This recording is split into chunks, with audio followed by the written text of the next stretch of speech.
মাঝবয়সী মহিলাদের বিপদ আসন্ন। কেন আমি কথাটি বলছি আপনারা ভিডিওটি দেখলেই বুঝতে পারবেন। এটি আমি একটি সমীক্ষা থেকে বলছি। যে হারে আমার কাছে ফোন আসে, যেসব সমস্যা নিয়ে ফোন আসে, সেই সমস্যাগুলোর মধ্যে যেগুলি সবচেয়ে বেশি সমস্যা, সেগুলো থেকে আমি আজকের ভিডিওটি বানাচ্ছি। নমস্কার বন্ধুরা, ডালিয়া রেইকি ইনস্টিটিউটে আপনাদের সকলকে স্বাগত। বন্ধুরা, আজকের টপিকটি একটু অন্যরকম হতে চলেছে। এটি একটি সামাজিক টপিক। এই ভিডিওটি আমার বন্ধুদের প্রতি সাহায্যের হাত বাড়িয়ে দেওয়ার একটি ভিডিও। আপনারা শুনলেই বুঝতে পারবেন এবং আপনাদের নিজেদের মধ্যে এরকম প্রচুর আছে, যার জন্যই তো আমার কাছে ফোনটা আসছে। এই 3 মাসের মধ্যে প্রায় আমার কাছে 50টি ফোন এসছে এই সাবজেক্ট নিয়ে, যেখানে মাঝবয়সী মহিলারা ভীষণ আশঙ্কায় আছেন, ভীষণ কষ্টে আছেন এবং তারা লড়াই করে পাচ্ছেন না। কি নিয়ে লড়াই করবেন, কি করবেন, তারা ভীষণ অসহায় তাদের ছেলে মেয়েদের নিয়ে। এই কারণেই আমি চিন্তা করলাম এর ওপর একটি ভিডিও করা দরকার। এবং এই যে আজকে আমি বলছি মাঝবয়সী মহিলাদের বিপদ আসন্ন, এটি কাদের জন্য জানেন? এটি কিন্তু আবার সেই মহিলাদের জন্যই। আমি এখানে কাউকে ভয় দেখাচ্ছি না, কাউকে উত্ত্যক্ত করছি না। যেগুলি আমার কাছে খবর আসছে আমি সেই খবরগুলো নিয়েই আপনাদেরকে জানাচ্ছি। বেশিরভাগ মহিলারা কি বলছেন ফোন করে আমাকে, দিদি আমার হাজবেন্ড একটা অন্য মহিলার পাল্লায় পড়েছে, তাকে সব টাকা পয়সা দিচ্ছে, আমাদের বাড়িতে কিছু দিচ্ছে না। ছেলে মেয়ে বড় হয়ে গেছে, তাদের পড়াশোনার খরচ, খাওয়া দাওয়ার খরচ, তাদের মেনটেন্যান্সের একটা খরচ আছে, সেই খরচও দিচ্ছে না। অথচ যার সঙ্গে জড়িয়ে গেছে তাকে কিন্তু বহাল তবিয়াতে রেখেছেন। আবার কেউ বলছেন, দিদি হাজবেন্ড সংসার ছেড়ে চলে গেছে, কাউকে ধরেছে কিনা জানি না, তিনি একা থাকেন। এখন তিনিও বলতে পারছেন না তার সঙ্গে অন্য কেউ জুড়ে আছে কিনা। তো সংসার ছেড়ে মাঝ বয়সে চলে যাওয়ার কারণটা কি, এবং সংসারে তিনি দেখভাল করছেন না। এছাড়াও আরও কিছু ঘটনা আছে যেগুলো শুনলে চমকে যেতে হয়। কোনো মাঝবয়সী পুরুষ সে এমন একজনকে ধরেছে যিনি আবার সেই পুরুষ কোনো মহিলার সঙ্গে জড়াননি, পুরুষে পুরুষে জড়িয়ে গেছেন। তিনি তার বউকেও আর সহ্য করতে পারছেন না, ছেলে মেয়েকে সহ্য করতে পারছেন না। ওই পুরুষের ছেলে মেয়ে কোথায় যাবে, কোথায় নাচ শিখতে যাবে, কোথায় আঁকতে যাবে, তার বাড়িতে কখন মিস্ত্রি লাগবে, মিস্ত্রি ঠিক করে কাজ করছে কিনা, সেই দেখভালের দায়িত্ব এই পুরুষের। অথচ নিজের বাড়িটি তিনি দেখছেন না। এরকম অজস্র কতগুলো বলবো। এছাড়াও নেশাভানের লোকগুলো তো আছেই। কেউ কেউ অন্য মহিলা ধরেও নেশাভান করছে, আবার কেউ কেউ অন্য মহিলা ধরেনি, শুধুই নেশাভান করছে। নেশাভান করে বউকে মেরে মুখ টুক ফাটিয়ে দিচ্ছে, ছেলেকে মারছে, মেয়েকে মারছে, টাকা পয়সা দিচ্ছে না সংসারে। এগুলো তো আছেই, এগুলো অগুন্তি। মানে কটা পরিবারে নেই মদ খাওয়া লোক, সেইটাই খুঁজে বার করতে হবে আমাদের। সেরকম পরিবার খুব কম। এখানে যেটা বলতে চাইছি, যে সংসার যখন গড়া হয় তখন নতুন নতুন নতুন বউ বা নতুন হাজবেন্ড তারা পরস্পরকে সন্দেহের চোখে দেখে, যে আমার বউকে এত সুন্দর দেখতে, না জানি কার দিকে ঢলে পড়ে। পুরুষদেরও সন্দেহ করে বউরা, না জানি কোন মহিলার দিকে ঢলে পড়ে।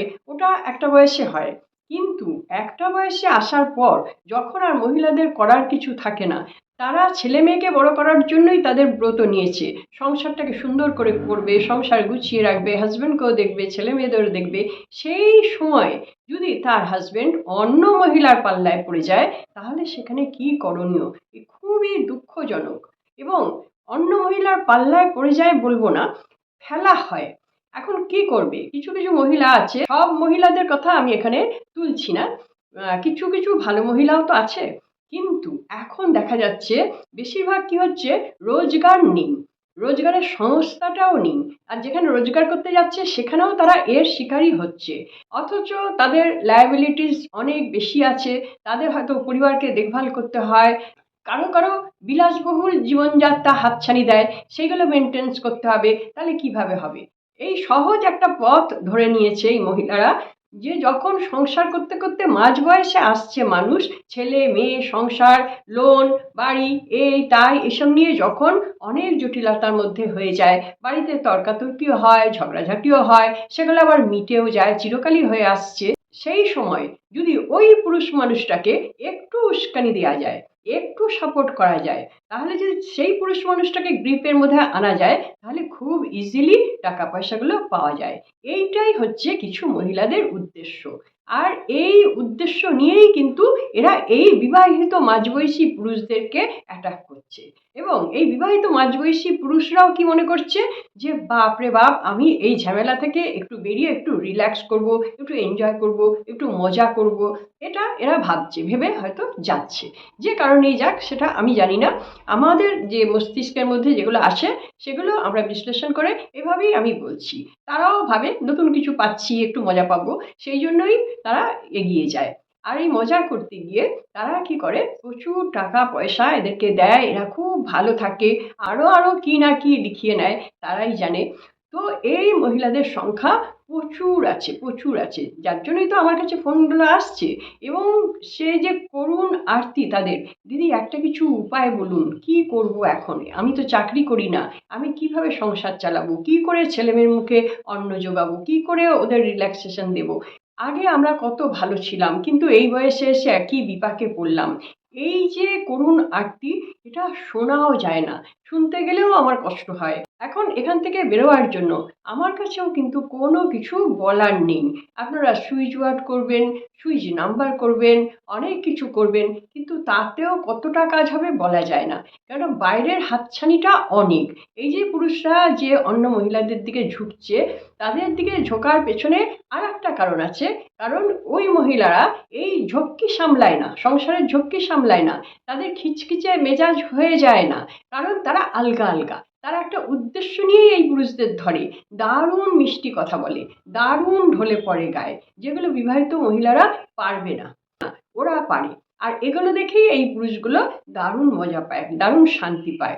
এখানে সুইচ ওয়ার্ড, সুইচ নাম্বার বা কোনো টোটকা তুকতাক, এগুলো যে খুব একটা কাজ করবে তা কিন্তু নয়। এগুলোর বিরুদ্ধে রুখে দাঁড়াতে গেলে আপনাকেই দাঁড়াতে হবে, আপনাকেই কাজটা করতে হবে।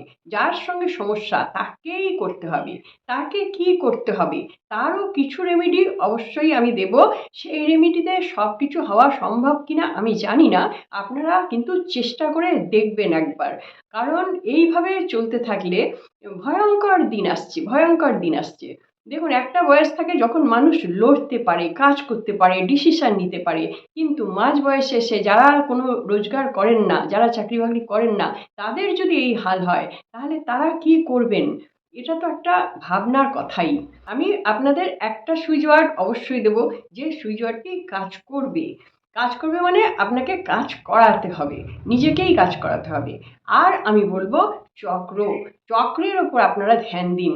যেসব মহিলারা আগে থেকেই বাড়িতে ধরুন তুচ্ছ-তাচ্ছিল্যের শিকার, আপনারা সম্মান পাচ্ছেন না, শুধুই কাজ করে যাচ্ছেন, তারপরেও আপনাকে এভাবে শাস্তি দেয়া হচ্ছে, মানসিক টর্চার করা হচ্ছে, অন্য মহিলাকে নিয়ে সেই পুরুষ ঘুরে বেড়াচ্ছে, তার সাজ পোশাকের দিকে তার প্রচণ্ড নজর, সেখানে সে টাকা পয়সা খরচা করছে, ছেলে মেয়েদের দেখছে না, নিজের স্ত্রীকে দেখছে না, এগুলো খুব কষ্টের জিনিস। তো এই জায়গা থেকে আপনাদের রুখে দাঁড়াতে হবে। রুখে দাঁড়াবেন কি করে? ঝগড়া করে? না, ঝগড়া করে না। হ্যাঁ, আমরা বলবো জীব আমাদের আরেকটি শত্রু, জীব আমাদের অনেক বড় শত্রু। তো যারা ঝগড়া করছেন, অনেকে তো এরকম মহিলাও আছে যে স্বামীকে টিকতে দেন না, বাড়িতে ঝগড়া করছেন, তাদেরকে বলবো আপনারা নিজের জীবটাকে সামলে নিন। এক একজনের এক একটা কারণ থাকে, সবাই একরকম কারণে ভুগছে না, তো তারা নিজেরা জীবটাকে সামলে নিন।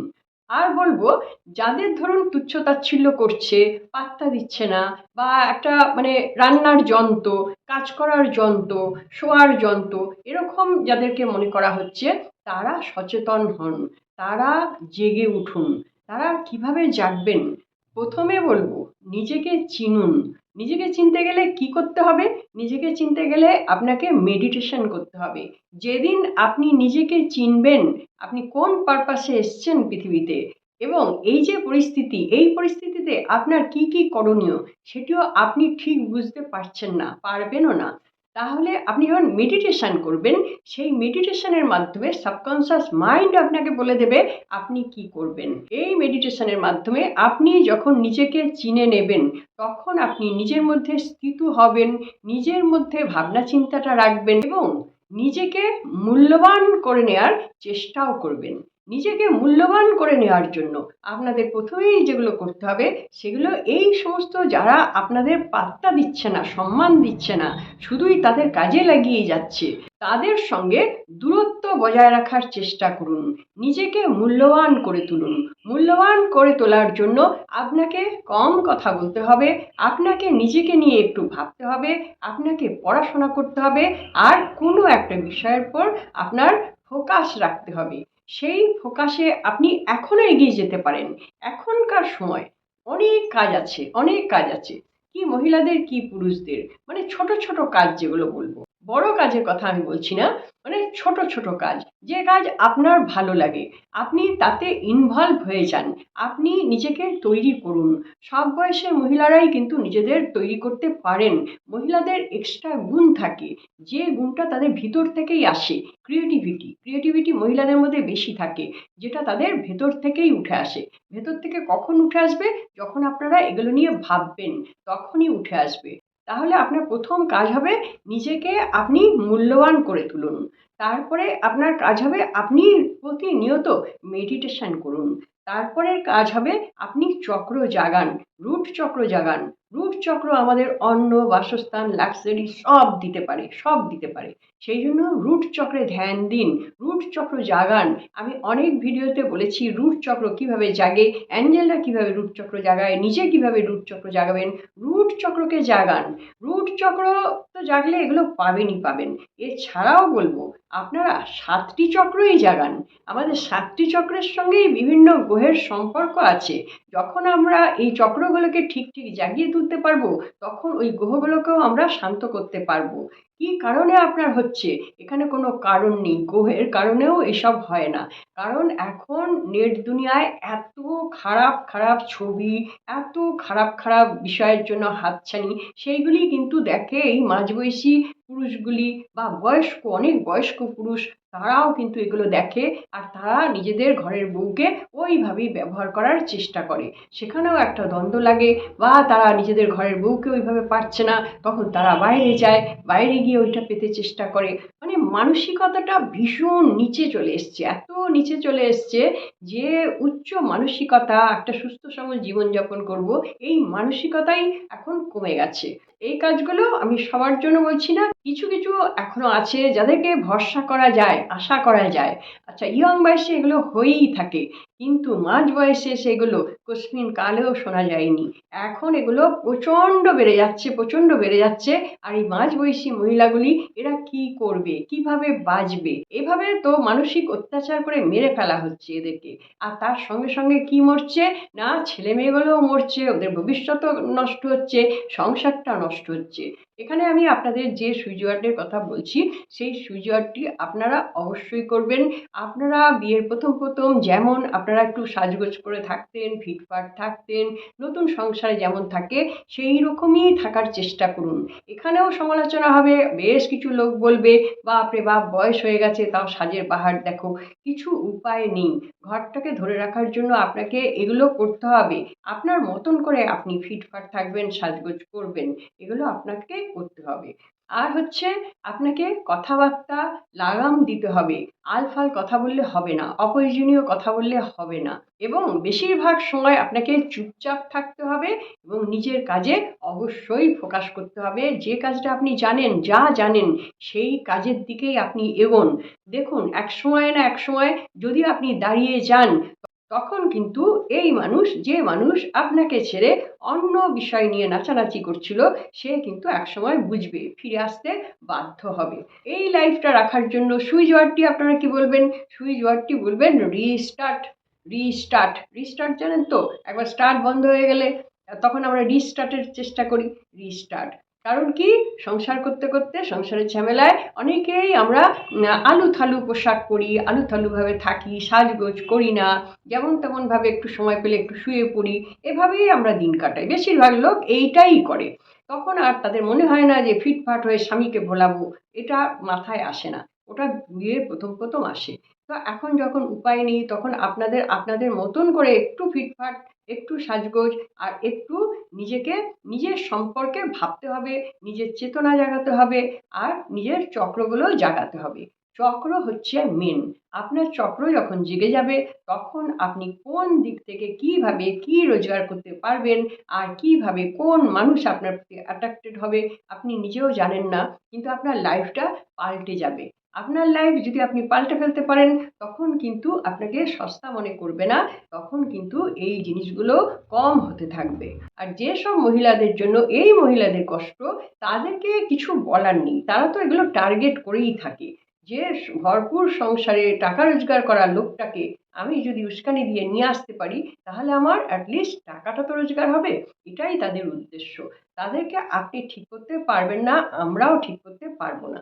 আর একটা যেটা আপনাদের করতে হবে সেটা হচ্ছে ঘর বাড়িটা ভীষণ সুন্দর করে পরিষ্কার পরিচ্ছন্ন করবেন, যেন পুরুষ মানুষটা কষ্টে না পড়ে, তার যেন মনটা বিচলিত না হয়ে যায়। তার খাটটা সুন্দর করে সাজিয়ে রাখলেন, একটু আতর ঠাতর দিয়ে রাখলেন, ঘরে ফুল রাখলেন, ঘরটা সুন্দর করে গুছিয়ে রাখলেন, তার হাতের কাছে সব রাখলেন। এগুলি যারা ঘরোয়া মহিলা তারা অবশ্যই করতে পারেন। এগুলো আপনাদের দেখতে হবে। এবার আমি কিছু উপায়ের কথা অবশ্যই আপনাদের বলবো, কিন্তু আগেই আমি বলেছি যে এখানে কোনো উপায় করে কিছু করা যায় না।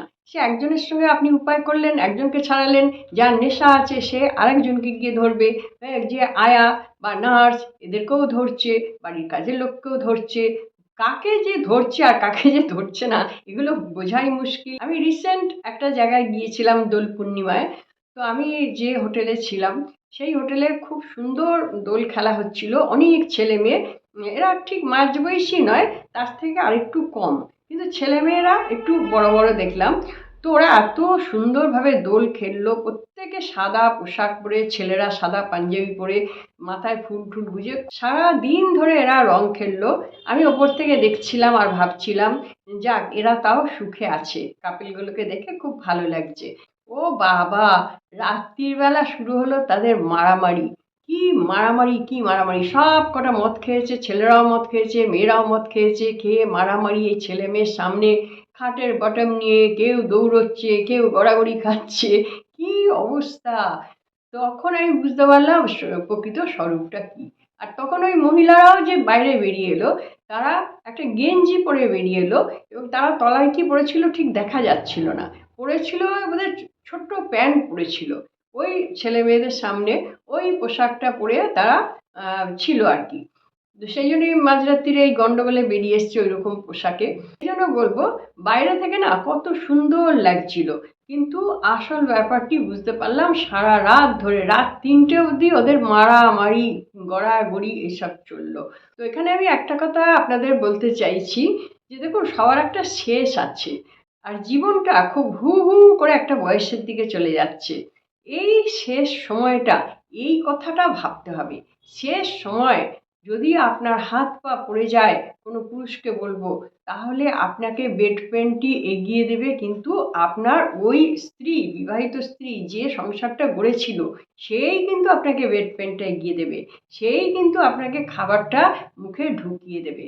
যদি মাঝপথে এই যে আপনারা হাতছানি দিয়ে যাচ্ছেন, এই যে টাকা পয়সা খরচা করছেন, এরা কিন্তু আপনাদের বেড পেন ধরবে না। যেই সুযোগ আসবে তারা কিন্তু সরে যাবে। এরকমও অনেক পরিবার আমি দেখলাম।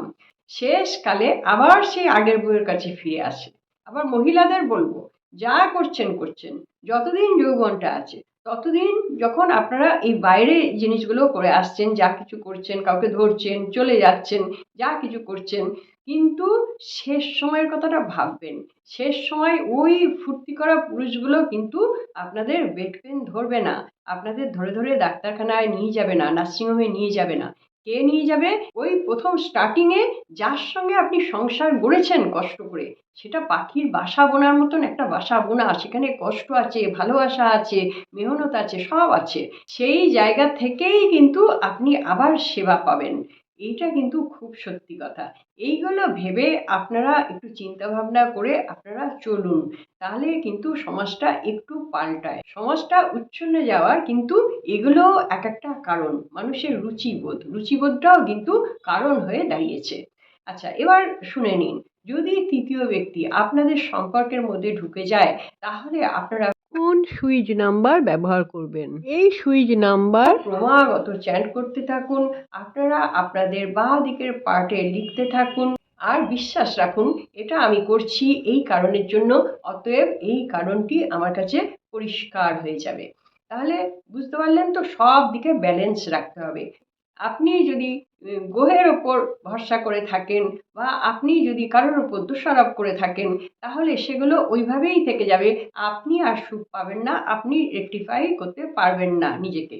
আপনাকে কি করতে হবে? আপনাকেই জাগতে হবে, আপনাকেই অ্যারেঞ্জ করতে হবে, আপনাকেই চ্যান্টিং করতে হবে, আপনাকেই যে কাজগুলোর কথা বললাম ওই কাজগুলো করতে হবে। করে দেখুন, অবশ্যই একটা ভালো ফল আপনারা পেতে পারেন। বন্ধুরা, আশা করছি ভিডিওটি আপনাদের কাজে লাগবে। যদি কাজে লেগে থাকে, কেউ এই জিনিসগুলো করে যদি একটু উপকার পান, তাহলে আপনারা আমার কমেন্ট বক্সে এসে লিখে জানাতে পারেন। আশা করছি আপনারা সকলে খুব ভালো থাকুন, আনন্দে থাকুন, সুস্থ থাকুন এবং হাসি মুখে থাকুন।